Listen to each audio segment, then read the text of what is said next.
Hello viewers, नमस्कार। तो हम आपको बताते हैं कि नवरात्रि के अंदर में ऐसा कौन सा दिन होता है जिस दिन में अगर आप एक साधारण छोटी सी साधना करते हैं, उस साधना से आपको आपके आने वाले जीवन के अंदर में कितना लाभ मिलता है और आपके आने वाले समय के अंदर में आपके व्यापार या कर्म क्षेत्र में जो भी रुकावटें और बाधाएं आ रही हैं वो कैसे दूर हो सकती हैं। तो वो होता है नवरात्रि में पंचमी का दिन, उसको बोलते हैं श्री पंचमी, लक्ष्मी पंचमी। लक्ष्मी पंचमी, श्री पंचमी हर नवरात्रि में आते हैं। जिस नवरात्रि में, चाहे वो माघ मास की हो, चैत्र की हो, आषाढ़ की हो, चाहे वो शारदीय नवरात्रि हो, आश्विन मास की, उसकी हर पंचमी को ललिता पंचमी भी कहते हैं, श्री पंचमी भी कहते हैं, लक्ष्मी पंचमी भी कहते हैं। पूरी नवरात्रि में आप जो भी साधना करते हैं आप करें, लेकिन श्री पंचमी यानी ललिता पंचमी यानी कि जो महालक्ष्मी श्री पंचमी लक्ष्मी पंचमी है, उस पंचमी को मेरे YouTube वीडियो के अंदर में मैंने एक स्तोत्र का पाठ किया है। वो है षोडशी सहस्त्रनामावली बीज युक्त सहस्त्रनामावली है। उस पाठ को आपको करना है। आपको विधि क्या है वो बता देता हूँ।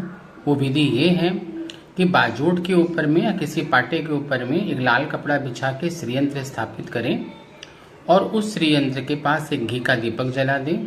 रोली, चावल, चंदन, पुष्प से पूजन करें।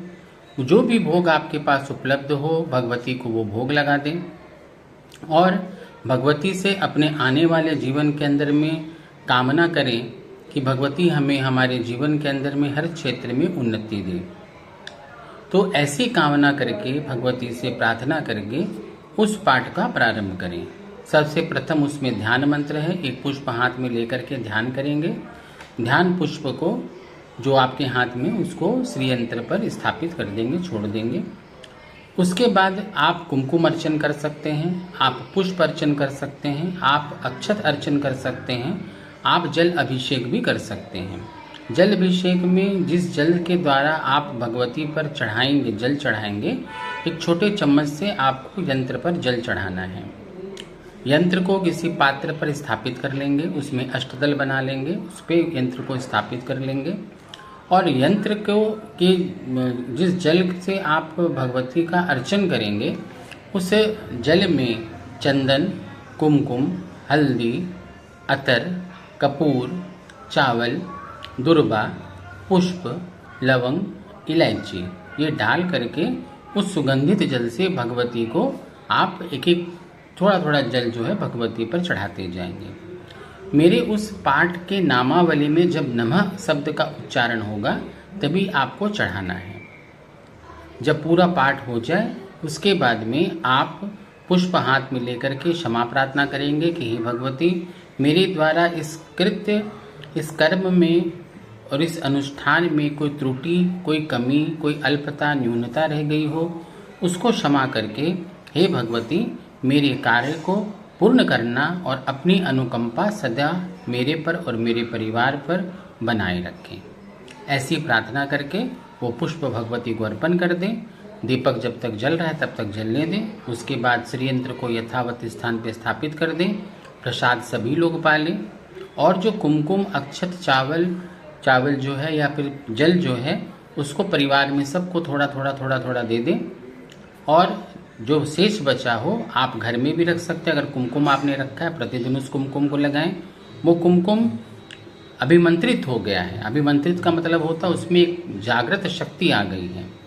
उस जागृत शक्ति से आपको हर क्षेत्र में उन्नति मिलेगी अगर आप प्रतिदिन उसको सेवन करते हैं, तिलक करते हैं। अगर आप हल्दी द्वारा करते हैं तो हल्दी से भी कर सकते हैं। अक्षत चढ़ाते हैं, उसमें से थोड़ा सा अक्षत अपनी तिजोरी या रुपया पैसे रखने की जगह में लाल कपड़े में बांध के रख दें और जल को सब कोई थोड़ा थोड़ा पान कर लें चरणामृत की तरह। बाकी जल को, शेष जल को किसी गमले में या किसी पुष्प गांच में उसको डाल दें। अगर किसी कारणवश आप कुमकुम इत्यादि घर में नहीं रखना चाहते हैं तो आप बाकी शेष कुमकुम को और बाकी शेष चीज़ों को आप नदी तालाब में विसर्जन कर सकते हैं। तो ये एक साधना है जो नवरात्रि में किया जाता है।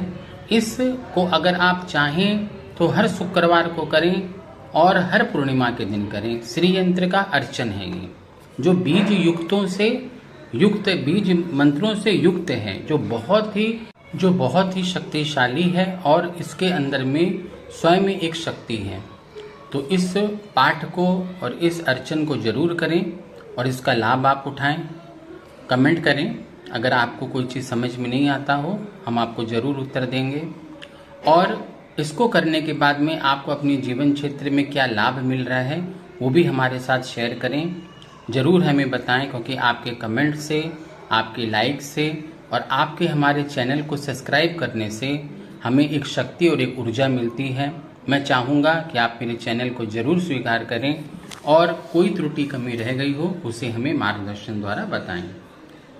शेष वीडियो भी बहुत जल्दी बनाएंगे, तो इसी तरह हमारे वीडियो को देखें और जीवन में जो भी संकट विघ्न बाधा हो वो दूर हो, ऐसी भगवती से प्रार्थना है।